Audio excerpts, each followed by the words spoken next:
સખીઓ, આપ સૌનું સ્વાગત છે મધ્ય જીવનમાં સ્વસ્થતાની ખોજના સિરીઝના આ ચોથા દિવસમાં જે આપણે લાઈવ કરી રહ્યા છે. અને આજના દિવસનો ટોપિક છે નિંદ્રાની મધુરતા, એટલે કે આરામ અને પુનર્જીવન. આજે આપણે આરામદાયક અને પુનર્જીવન કરનારા આરામ માટે જરૂરી એવી સ્વસ્થ ઊંઘના મહત્વ પર ચર્ચા કરીશું. સખીઓ, ગુણવત્તાયુક્ત ઊંઘ આપણા દૈનિક જીવન માટે અત્યંત મહત્વપૂર્ણ છે. ફક્ત શારીરિક આરામ માટે નહીં, આરોગ્ય માટે નહીં, પરંતુ માનસિક આરોગ્ય માટે પણ સ્વસ્થ ઊંઘ ખૂબ જ જરૂરી છે. તમે પોતે અનુભવ્યું હશે કે જો આપણી ઊંઘ સારી રીતે નથી થતી ને તો બીજે દિવસે એનો પ્રભાવ આખા દિવસ પર પડે છે. આપણે આખો દિવસ થાક અનુભવીએ છીએ, ચીડચીડિયા થઈ જઈએ છીએ, આપણા ચિંતામાં વધારો કરે છે. અનિદ્રા આપણા મન પર પણ અસર કરે છે. અને ખબર છે, એની હિસાબે આપણે ઘણીવાર આપણે ધ્યાન કેન્દ્રિત કરવાની ક્ષમતા ગુમાવી દઈએ છીએ, જેનાથી આપણે નાના નાના કાર્યોમાં ભૂલ કરીએ છીએ, ભૂલી જઈએ છીએ, અને એ આપે છે, સ્ટ્રેસ આપે છે. સાથે ઊંઘની કમી હોર્મોનલ સંતુલનને પણ ખલેલ પહોંચાડે છે. મધ્યાવસ્થામાં મહિલાઓ માટે ઊંઘની ગુણવત્તા ખૂબ જ મહત્વની છે, કારણ કે આ સમયમાં આપણા શરીરમાં ઘણા બધા હોર્મોનલ પણ ફેરફારો થાય છે, અને એ એકચ્યુઅલ આપણી જે ઊંઘની પેટર્ન છે એને ડિસ્ટર્બ કરે છે. તો સારું સૂવું, સારી ઊંઘ એ શરીરને પુનઃસ્થાપિત કરે છે, મગજને માહિતી ગોઠવવામાં મદદ કરે છે, અને આપણા શરીરનું હોર્મોનલ સંતુલન જાળવી રાખે છે, ખાસ કરીને મધ્યાવસ્થામાં.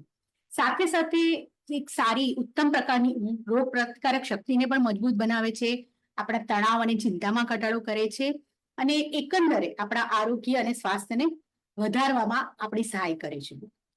તો ચાલો જાણીએ કે આપણે કેવી રીતે કરી શકીએ. તો સૌથી પહેલા તો એક ટાઈમ ટેબલ બનાવવું, એક નિયમિત સમયપત્રક બનાવ્યું.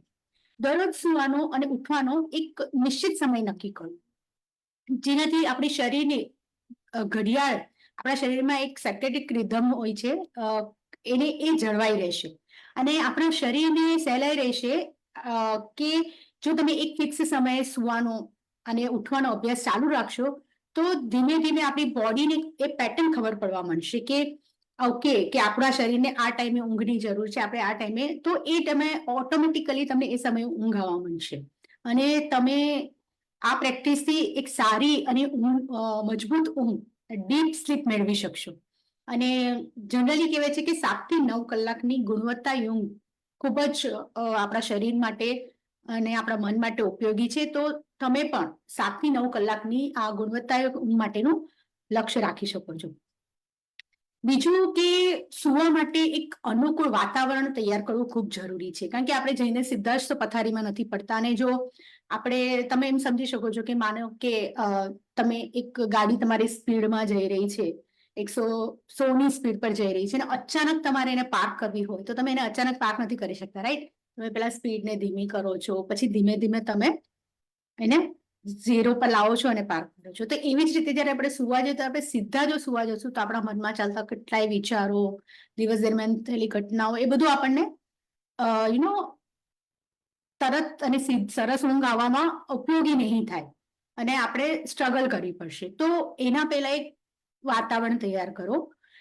પહેલા તો સુવાના રૂમને અંધારો અને શાંત હોય તો વધારે સારું, કારણ કે સૌથી પહેલું અંધારામાં શા માટે સૂવું જરૂરી છે? કારણ કે અંધારથી શરીરમાં મેલેટોનિન નામનું હોર્મોનનું ઉત્પાદન વધે છે, જે ઊંઘ લાવવા માટે એક ખૂબ જ જરૂરી ઘટક છે, જે બહુ મહત્વપૂર્ણ છે.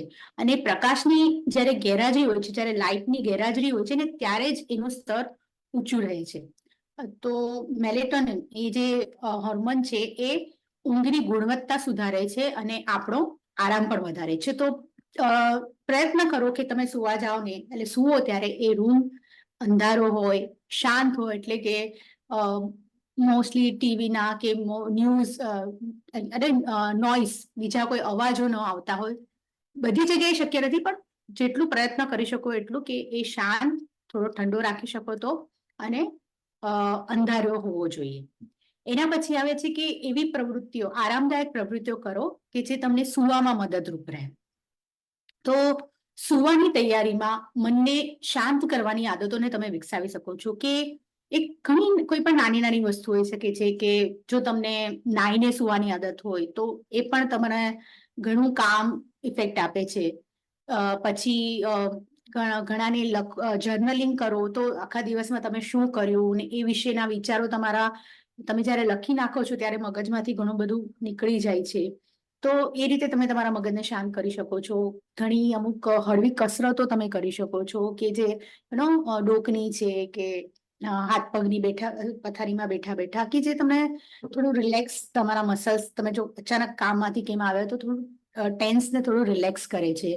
પછી તમે હળવું બ્રીધિંગ યોગની અમુક શું કહેવાય સાચો શ્વાસની અમુક પ્રક્રિયાઓ કરી શકો છો જે તમને શાંત કરી શકે છે. કે પછી તમને ગમતું મ્યુઝિક તમે સાંભળી શકો છો. તો આ બધી પ્રવૃત્તિઓ તમને એક એન્વાયરમેન્ટ ક્રિએટ કરે છે સારી ઊંઘ મેળવવા માટે થઈને. મારા પર્સનલ અનુભવથી કહું તો મને એક પ્રાર્થના છે કે જે હું રોજ સૂતા પહેલા સાંભળું છું 5 મિનિટની, અને હવે એ કેટલી મારા રિધમમાં વણાઈ ગઈ છે કે જેવી હું એ પ્રાર્થના શરૂ કરું છું, જે મ્યુઝિક ચાલુ થાય છે અને તરત જ મને ઊંઘ આવવા માંડે છે. સખીઓ આ એક આપણે હાલરડા જેવું છે. નાના છોકરાને કેવું જેવું હાલરડું શરૂ કરીએ કે એવું તરત એને ઊંઘ આવવા માંડે. તો એવી રીતે આપણે પણ એવું કંઈક તમે ગોતો કે એ પ્રવૃત્તિ કે સાંભળવાથી કે કંઈક કરવાથી કે તમને ઓટોમેટિક તમને ઊંઘ આવવા માંડે કે એક સિગ્નલ એક ટ્રિગર બની જાય. તમને ખ્યાલ હશે કે આપણા ઘરના વડીલો કે એ લોકોને એક બપોરે કે એવી રીતે કે સૂતી વખતે પેપર વાંચવાની આદત હોય કે પેપર વાંચીને એટલે ઝોકું આવવા માંડે. તો એ બધા ટ્રિગર્સ છે. તો આપણે એ ગોતવાનું છે કે કયું આપણને સૂટ થાય છે અને જેનાથી આપણે તરત જ એક ઊંઘમાં સરી જઈએ છીએ. તો તમારે એવી કોઈ પ્રવૃત્તિ એટલે એ કંઈક તમારે ગોતવું પડશે કે જે તમારા મનને શાંત કરે અને તમને ઊંઘ લાવવામાં ઝડપી અને ડીપ ઊંઘ લાવવામાં તમને મદદ કરે.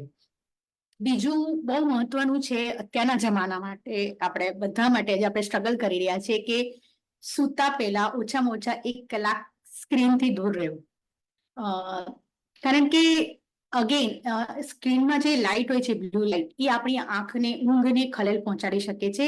કારણ કે આપણે પહેલા જોયું એમ કે એ એટલી બધી લાઇટ સીધી લાઇટ હોય છે, જે પ્રકાશ એટલો બધો હોય છે કે જે આપણા ઊંઘ માટે જરૂરી એવા મેલેટોનિનનું સ્તરને ઘટાડે છે. તો એના માટે થઈને એ આપણી જાગૃતતા વધારે છે, આપણને વધારે અલર્ટ કરે છે રાધર દેન આપણને સુવા માટે પ્રેરિત કરવાની જગ્યાએ.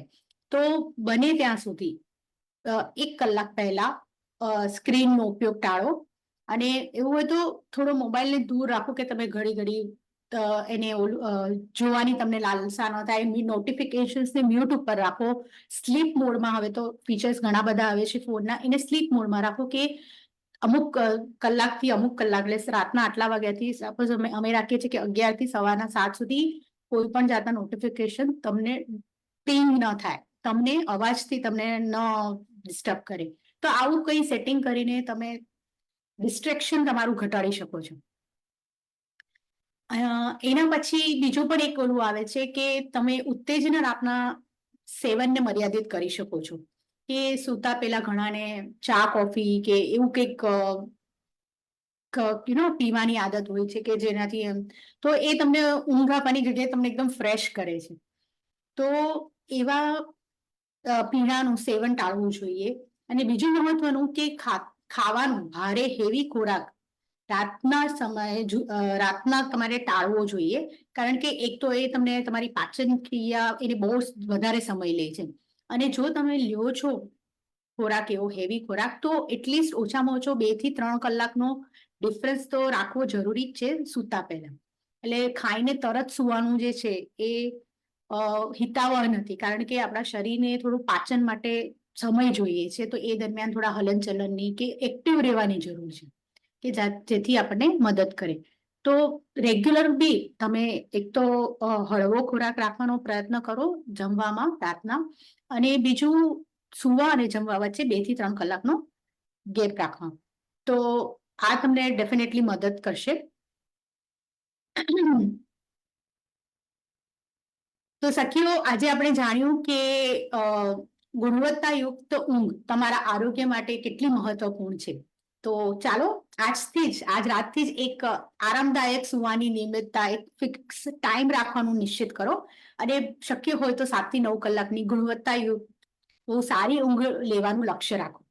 અને હા, તમને આ જો સ્લીપ રૂટીન માટે કોઈ એમ તકલીફ થતી હોય બેસાડવામાં કે એને રિલેટેડ કોઈ પણ તમારા મનમાં પ્રશ્નો હોય તો જરૂરથી તમે મને પિંગ કરી શકો છો. હું મારાથી બનતા પૂરતા પ્રયત્ન કરીશ તમને આમાં મદદ કરવામાં. ઓકે, તો પ્લીઝ તમે પણ એક રૂટીન ગોઠવો, કારણ કે ઊંઘ એ બહુ મહત્વની ઓલી છે અને એ લાંબા ગાળે આપણને ખૂબ જ અસર કરે છે જો તમારી, કારણ કે જો ઊંઘ બરાબર નથી થતી ને તો ઇન્સોમેનિયાનો રોગ થવાના બી ચાન્સીસ ઘણા કિસ્સામાં જોવા મળે છે કે શરૂઆતમાં નિગ્લેક્ટ કર્યું હોય છે પણ આગળ જતા એ પછી ઊંઘ નથી આવતી એક રોગમાં પરિણામે છે. તો આપણે પહેલેથી સાવચેતી રૂપે અત્યારથી જ આપણે આપણી ઊંઘને એક એક નિયમિત એક સમયપત્રકમાં બેસાડીએ અને આપણા સ્વાસ્થ્યને વધારે સારું આરોગ્ય બનાવી. ઓકે, તો કાલે આપણે વાત કરશું કે માનસિક આરોગ્ય અને સ્ટ્રેસ મેનેજમેન્ટ, એટલે કે તણાવમાંથી મુક્તિના મહત્વ પર આપણે ધ્યાન આપશું. અને કાલે આપણે એ સિરીઝનો 5મો છેલ્લો દિવસ છે, તો એ આ માનસિક આરોગ્યના વિષય ઉપર વાત કરીને આપણે કાલે આ સિરીઝને સમાપન કરશું. તો ખાસ તમે આ કાલનો ટોપિક જોજો, કારણ કે બહુ જ મહત્વપૂર્ણ છે, ખાસ કરીને આપણી મધ્યવસ્થાની સ્ત્રીઓ માટે. કારણ કે સ્ટ્રેસ તાણ આપણે બધા બહુ અનુભવીએ છીએ આજકાલ. તો ચોક્કસથી જોડાજો. અને કાલે આપણે જાણશું કે અમુક જે સજાગતાની ક્રિયાઓ છે, કેવી રીતે આપણા આ ટ્રાન્સફોર્મેટિવ તબક્કામાં, પરિવર્તનશીલ તબક્કા દરમિયાન આપણને આંતરિક શક્તિ અને આપણી સહનશક્તિ વધારવામાં આપણી મદદ કરી શકે છે. તો તમારો ખૂબ ખૂબ આભાર આ લાઈવ સિરીઝમાં જોડાવા માટે, જો તમે જોડાયા હોય તો, અને મારી સાથે અને આનું રિપ્લે જોવા માટે થઈને. તો ચાલો કાલે ફરી મળીએ. ત્યાં સુધી સ્વસ્થ રહો અને તંદુરસ્ત રહો. આવજો.